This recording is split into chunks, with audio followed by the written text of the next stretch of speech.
The DA Show is dusting off the old tapes. We're doing highlights the way it used to be. It's bogus. He's lit up. My goodness. It's Mraz. And he's in for a Birmingham touchdown. It's DA. And it's caught for the touchdown. The Orlando special.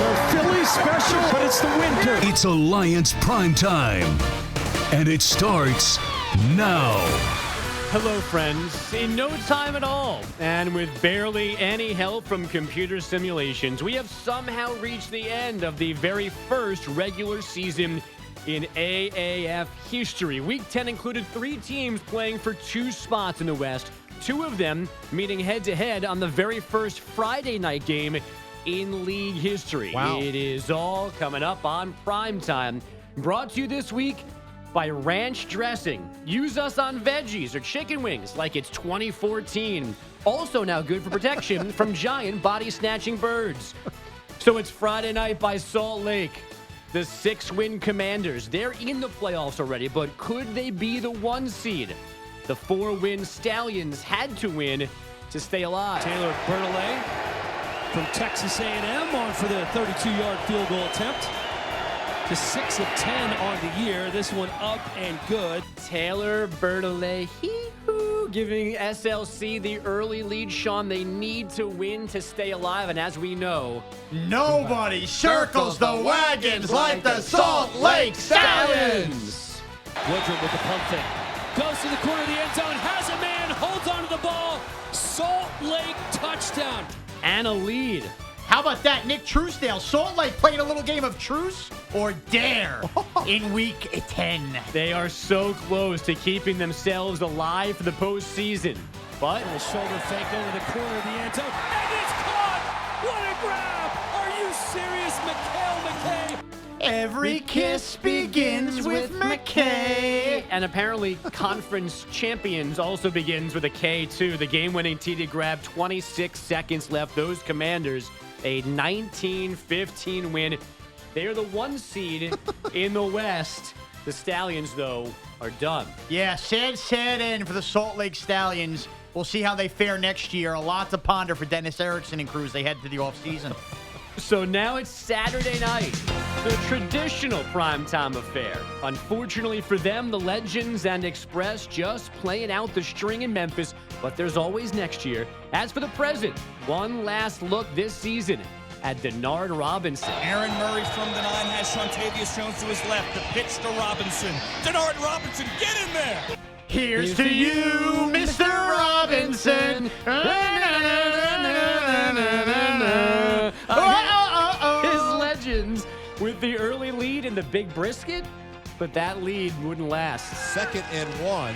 Silvers look to want to run it, then pulls it down and throws it to the near sideline, and it's hauled in by Reese Horn. What a play! And just like that, we've got a ball game. Happy Easter! Reese's Eggs for everybody in Memphis. A tight one late. Enter Young Wei Koo. Out of the Nizelec hold, Young Wei Koo is good. Who are you? Coo, coo, coo, coo. You're the dude that just did the game-winning field goal for the Express. They at the offseason as winners. For the Legends. For the Legends, excuse me. Yes. 11-8 in a thriller over the Express or the Legends. And now we've got the final Sunday of the regular season, but also a glimpse into the future, guys. The Iron, the Apollos playing in Orlando before they play in Orlando in the Eastern Conference title game. How would they both handle this one? Hand off to Davian Smith. Up the middle. He's got it. Rumbling, bumbling, stumbling. The Iron got unplugged early by Steve Spurrier's crew. Smith and those Apollos opening things up. Then the controversial decision Unbelievable here. by Steve Spurrier. Outgo most of his starters. Wow. Back in come the Iron. It's Wesley Saunders. They'll hand it to Richardson again. He goes straight up the middle. And Trey Richardson is in. T-Rich touchdown. You know, Bogus, you need to feed T-Rich or die trying in Birmingham. The Iron played late, so of course T-Rich scored. The rally continued, though, through the air. To the end zone, Perez looking for his third. He's got it. Touchdown Iron. LaDainian Washington. How about Washington riding in on his white horse to save the Iron late in Orlando? LaDainian Tomlinson, Washington. So the Iron rallying. It's a 26-19 win as the Apollos play it safe. We'll see next week if they gave Birmingham too much confidence heading towards the conference title game. Very anti-Spurrier-like to rest the starters there. Truly remarkable. Now, by the time we got to Sunday night, guys, the Hotshots had made the playoffs thanks to that Stallion loss to the Commanders. So Arizona in San Diego just hoping to stay healthy for the playoffs. 2nd and 5. They're at the 20. Wolford goes end zone. Ross! Does he have the feet down? He does. Bogus. Call Rachel. Ross is flirting with the end zone. Well, hello? That was the one you're proud of? Yeah. Don't know why Andrew Siciliano would question Ross set his feet down. Of course he did. And Siciliano calling 2 games this weekend. Hey, that's who he is. Make it up. He sat it out there in Combine weekend. Good start for Arizona. Back come the fleet. For San Diego, rolling out to his right, looking at the corner of the end zone. Touchdown, Nelson Spruce. Gotta love San Diego, sprucing things up in their offense. Now the hotshot, Shawnee, could have called the dogs off as well and played it safe for the postseason, but that's not hotshot football. Presley in the game. He gets the handoff. And Presley in for the touchdown for Arizona. Oh, Presley, you ain't nothing but a groundhog, scoring all the time. So Arizona, they get the win, already in the postseason, but they head there on the good note, the 22-12 final in the final regular season game in year 1 of the AAF. DA? This is simultaneously inspiring and so sad. Well, guys, yesterday we had Oliver Luck here on the show discussing next year's endeavor, the XFL debuting in 2020. I asked him about this theory that we here on the DA show have concocted, that perhaps Vince McMahon was in cahoots with Tom Dundon to end this league, even though it's not ended because we're clearly still playing games in the Alliance. Here was his very questionable answer. I highly doubt that.